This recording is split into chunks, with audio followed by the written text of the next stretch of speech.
وہاں مجرم وہ ہے، لیکن پھر غیر عرب مسلمانوں میں اس وقت روئے ارضی پر سب سے بڑی مجرم قوم 10 کروڑ مغربی پاکستانی ہے۔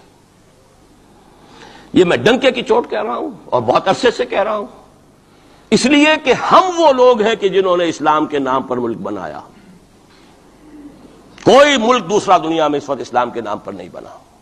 ہم وہ لوگ ہیں، پاکستان بنانے کے لیے لاکھوں جانیں مسلمانوں کی کلمہ گوؤں کی گئیں اور ہزاروں عصمتیں لوٹیں، اور نہ معلوم کتنی مسلمان لڑکیاں اور عورتیں جو ہے رہ گئی پھر بھی ہمیشہ ہی سکھوں کے پاس، اور وہ آئی نہیں پاکستان اس اسلام کے نام پر۔ اور کیا کیا ہے ہم نے؟ 46 برس ہو گئے، اس کہاں اسلام ہوا؟ لہذا اس سے بڑی مجرم قوم عربوں کے بعد ہم یہ کہہ سکتے ہیں ہمارا عام آدمی قرآن نہیں پڑھتا، قرآن جانتا نہیں، ٹھیک ہے، اپلی ہے کچھ نہ کچھ، اس اعتبار سے ان کے بعد نمبر ہمارا ہے، لیکن باقی پوری دنیا کے مسلمانوں سے بڑھ کر مجرم ہم۔ اور ہم اصل میں نہ صرف یہ کہ خود اپنے حصے کے مجرم ہیں، بھارت کے مسلمانوں کا بھی سارا وبال ہماری گردن پر ہے۔ آج میں چاہتا ہوں کہ اس کو آپ اچھی طرح نوٹ کر لیں۔ بھارت کے مسلمانوں نے، جسے آپ فرض کفایہ کہتے ہیں، نماز جنازہ فرض کفایہ، چند لوگوں نے بھی کسی مسلمان کی نماز پڑھ لی تو سب کی طرف سے ادا ہوگی، کسی نے بھی نہیں پڑھی تو سب مجرم ہو جائیں گے، بستی کے سب لوگ مجرم ہوں گے۔ بھارت کے مسلمانوں نے فرض کفایہ ادا کیا جب پاکستان بنوا دیا آپ کو، اور اس کی قیمت آج بھی وہ دے رہے ہیں، کھلے نعرے لگ رہے ہیں، مسلمان کے 2 استھان، پاکستان یا قبرستان، تیسرا کوئی جگہ نہیں۔ ڈنکے کی چوٹ کہا بابری مسجد کے بعد LK اڈوانی نے، ہم ساری مسجدیں گرا دیں گے ہندوستان کے اندر، کوئی مسجد باقی نہیں چھوڑے۔ ڈنکے کی چوٹ، اعلانیہ، یہ سب کچھ ہو رہا، اور یہ نعرے تو نہ معلوم کب سے لگ رہے ہیں، اور نہ معلوم کب سے میں یہاں ان مسجدوں کے اندر بھی اور اپنی تقریروں میں وارن کرتا رہا ہوں کہ کیا وہاں ہو رہا، لیکن ہمارے تو کان پر جوں نہیں ریگتی۔ ہمارے تو وہی دھندے ہیں، وہی کاروبار ہے، اپنا بزنس ہے، اس کے سارے مسئلے ہیں، اس کی اپنی بلڈنگیں ہیں، اپنی موٹریں ہیں، اپنے ٹیلی ویژن ہیں، اپنے کئی کورسز کے ڈنرز ہیں۔ اللہ خیر صلی اللہ، ہمیں بحث کیا اسلام سے؟ تو بتائیے ہم سے بڑا مجرم کون ہوگا؟ آج جو کچھ ہندوستانی مسلمان پر بیت رہی ہے اس کا جرم ہمارے کندھے پر ہے۔ یہ میں جذباتی انداز میں نہیں کہہ رہا، میں تو 2 اور 2 4 کی طرح ثابت کر سکتا ہوں۔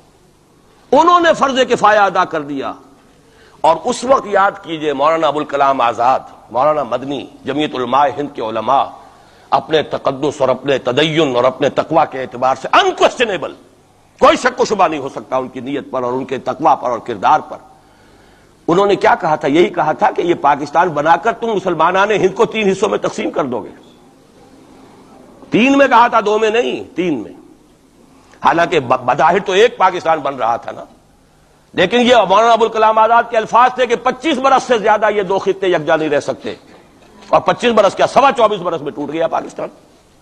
25 برس پورے نہیں ہوئے، اور ان کے الفاظ تھے یہ کہ 25 برس سے زائد جمع نہیں رہ سکتے۔ 24.25 برس میں ختم ہو گیا، 16 دسمبر 1970 کو پاکستان ختم ہو گیا کہ نہیں؟ 71 کو۔ بہرحال نوٹ کرنے کی بات ہے، ہم نے کیا کہا تھا؟ میں بھی مسلم لیگی تھا، میں نے بھی نعرے لگائے ہیں، چاہے غیر شعوری دور تھا، ہائی اسکول اسٹوڈنٹ تھا، پاکستان کا مطلب کیا، لا الہ الا اللہ، فلک شگاف نعرے لگائے ہیں، اور نوائے وقت کا پرچہ انتظار کرتے تھے اسٹیشن پر کھڑے ہو کر، حصار ریلوے اسٹیشن کے اوپر، کہ اب گاڑی آئی اور اب نوائے وقت لیا، اور پھیل گئے پورے شہر میں اس کو پہنچانے کے لیے۔ ہم کیا کہا کرتے تھے؟ جی نہیں، 2 طرف سے پاکستان جو ہے مضبوط پاکستان ہوگا، ہندوستان میں کسی ہندو کو جرت ہوگی مسلمان کے لیے کوئی میلی نگاہ سے دیکھنا بھی؟ وہ سارے خواب کہاں گئے؟ وہ تو حرم ہوئے۔ وہ 2 طرف کا جفا تھا وہ تو ختم ہوا، اس لیے کہ وہ زنبور تو اب رہا ہی نہیں، وہ تو کھل گئی، نوٹ ہی ختم ہوئی وہ مشرقی پاکستان۔ اور حال یہ ہے کہ آپ کی وزیر اعظم بنگلہ دیش نے یہ بھی پسند نہیں کیا کہ بابری مسجد پر جو بیان تھا وہ نواز شریف صاحب کے ساتھ مشترک بیان دے دیں۔ یہ اشتراک بھی دنیا کے سامنے نہ آ جائے کہ مشرقی پاکستان سابقہ اور اس وقت بنگلہ دیش کی وزیر اعظم، اور مغربی پاکستان جو اب وٹ ریمینز آف پاکستان کے تحت صرف پاکستان ہے، اس کے وزراء اعظم نے مشترکہ بیان دے دیا۔ یہ بھی نہیں آنا چاہیے، یہ حال ہے ہمارا۔ حالانکہ بات اپنی جگہ پر کوئی ایسی نہیں تھی، کوئی سیاسی نہیں، ایک مذہبی معاملے کے اوپر اظہار رائے کرنا تھا۔ انہوں نے کہا نہیں، آپ کے ساتھ مشترک بیان میں نہیں دوں گی، نہیں دیا اس نے۔ تو وہ جو تھا 2 طرف سے جفا، وہ تو 71 میں کھل گیا۔ جو ہمارا حال ہے وہ تو ہونا ہی تھا۔ یہ ملک بنا اسلام کے نام پر، اس کا استحکام ہو سکتا تھا تو صرف اسلام کی بنیاد پر ہو سکتا تھا۔ اسلام سے غداری کی، لہذا یہاں تو اب قومیتیں ہیں، یہاں تو اب ایتھنک اور ریجنل اور نہ معلوم کس کس قسم کی اور لنگوسٹک جو ہے نیشنلٹیز ہیں، نیشنلزمز ہیں، وہ جو ایک امت ایک وقت میں بن گئی تھی، ایک قوم مسلم قوم ہندو کے مقابلے کے لیے، وہ تو ختم ہوئی۔ اور حال کیا ہو گیا ہے، اس سے پہلے بھی کبھی کبھی ہندو مسلم فسادات ہوتے تھے، کیا سندھ سے مسلمان نہیں پہنچ جاتا تھا وہاں ریلیف کے لیے؟ کیا پنجاب سے اور سرحد سے مسلمان نہیں جاتے تھے؟ بہار نہیں گئے تھے؟ کیا کانپور کی مسجد شہید ہوئی تھی 1915 میں تو پوری ہندوستان سے مسلمان نہیں پہنچ گئے؟ آپ کیا کر رہے ہیں؟ مندر گرا دیے، یہاں بڑی بہادری کا کام کیا، مندر گرا دیے، شرم سے ڈوب مرنے کا مقام ہے۔ یہاں بھی گویا کہ ہم اپنے عمل سے اسلام کی مخالفت کر رہے ہیں۔ اسلام تو اجازت نہیں دیتا، آپ کسی اور کے جرم کی سزا کسی اور شخص کو نہیں دے سکتے۔ ہمارے پاس تو یہ سیکریٹ ٹرسٹ ہیں، یہ لوگ ذمہ وہ اپنے آپ کو منواتے نہیں، لیکن ہمارے تصور سے، اسلام کے تصور سے ذمہ ہے۔ ان کی جان، مال، عزت، آبرو، ان کی عبادت گاہوں کی حفاظت کا ذمہ ہے ہمارا۔ ایک بڑی بہادری کی ہے، ذرا سوچئے تو صحیح، کیا دنیا نے سوچا ہوگا اور نتیجہ کیا نکلا؟ اگر کسی درجے میں بھی بابری مسجد کی شہادت پر کوئی دنیا میں کوئی رائے عامہ ہو سکتی تھی کوئی ہندوستان کے خلاف، ختم ہو گئی۔ جو انہوں نے کیا 10 گنا تم نے کر لیا۔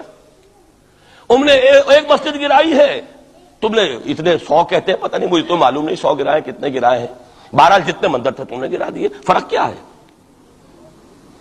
ایک کردار ہے تمہارا، ایک ہی تمہارا اخلاق ہے، ایک ہی تمہارا معیار ہے، کوئی فرق ہی نہیں۔ بلکہ وہاں تو کم سے کم یہ تو ہے، دنیا کی آنکھوں میں دھول ڈالنے کے لیے کم سے کم یہ کہ فارن منسٹری جو ہے اس نے ریزائن کیا، ہم نے مان لیا جی ہم نہیں کر سکے، ہم مجبور ہیں، حالانکہ سب ان کی اجازت سے ہوا ہے، بلکہ ان کی ملی بھگت سے ہوا ہے۔ لیکن یہ کہ کلیان سنگھ نے فوراً استعفیٰ دے دیا، منسٹری ختم ہو۔ پھر وہ بھارت کی مرکزی حکومت نے اور بھی پارٹیز کو بھی بین کر دیا، اور اس کے بعد یہ ہے کہ انہوں نے حکومتیں بھی 3 اور صوبوں کی توڑ دی۔ وہ تو سرخرو ہو گئے پوری دنیا کی جو رائے عامہ ہے، ہم اس کے سوا کیا کر سکتے ہیں؟ ہمارا ایک دستور ہے، دستور میں جو بھی صوبائی حکومت ہوتی ہے اس کی اجازت کے بغیر ہم فوج بھیج نہیں سکتے۔ وہاں پہ صوبائی حکومت تھی، اس نے ہمیں یقین دہانی کرائی تھی، سپریم کورٹ کو بھی یقین دہانی کرا دی تھی کہ مسجد کو کچھ نہیں ہوگا، تو ہم تو اس کے اوپر ڈیپینڈ کر رہے تھے۔ ہے سب جھوٹ، سب کو پتا تھا جو کچھ ہوگا، اندر خانے ملی بھگت تھی، لیکن یہ ہے کہ کم سے کم انہوں نے فیس سیونگ کے لیے ان کے پاس مواد موجود ہے، آپ کے پاس تو وہ بھی نہیں۔ آپ کے تو اخبارات نے لکھا ہے کہ کارپوریشنز کے ٹریکٹرز جو ہیں گئے ہیں گرانے کے لیے، اور وزراء جو ہے، ایک وزیر کا نادر پرویز کا تو نام آیا ہے، اخبار میں خبر تھی، ہم نے بھی پڑھی تھی، فوٹو بھی دیکھا تھا کہ وہ خود ہاتھ میں پھاوڑا لے کر جو ہے وہ منظر گرانے کے لیے چلے۔ یہ جو صورتحال ہے جان لیجئے، اس وقت میں آپ کو بتانا چاہتا ہوں ہندوستان کے مسلمان پر تو جو قیامت بیت رہی ہے۔ میں نے اپنا ایک تاثر کچھ عرصے پہلے یہاں شد بیان کیا تھا، رہا ہے میرا تاثر، اور وہ ہے اصل میں وہ لاسٹ سپر جو ہے انجیل میں جس کا تذکرہ ہے حضرت مسیح علیہ السلام نے جو آخری کھانا رفع سماوی سے قبل کھایا ہے اس باغ میں جہاں روپوش تھے اپنے حواریین کے ساتھ۔ تو اس میں یہ الفاظ آئے ہیں، میں نہیں جانتا صحیح ہیں غلط ہیں، وہ ایک علیحدہ بات ہے، کہ آپ نے وہ روٹی توڑی اور کہا کھاؤ، eat and this is my flesh, یہ میرا گوشت ہے، کھاؤ۔ اور اس کو کہتے ہیں وائن، کوئی مشروب ہوگا جو بھی ہوگا، ڈالا کہ پیو، drink and this is my blood. میرا احساس ہمیشہ یہ رہا ہے، اس کے بعد کچھ ماند پڑ گیا، جب یہاں مسلمان نے یہاں مارا ہے اور کچلا ہے اور زندہ آگ میں جلایا، پھر بات ختم ہو گئی، میرے دل کے اوپر سے وہ احساس ختم ہو گیا۔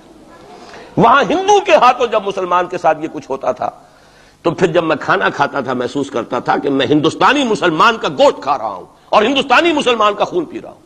یہ ہمیں عیش جو یہاں حاصل ہے، جو آرام حاصل ہے، جو ہمیں یہاں پر سہولتیں حاصل ہیں، جو معاشی اس کی کاسٹ پر ہے، اس نے آپ کو یہ ملک لے کر دیا اور آج تک اس کی قیمت ادا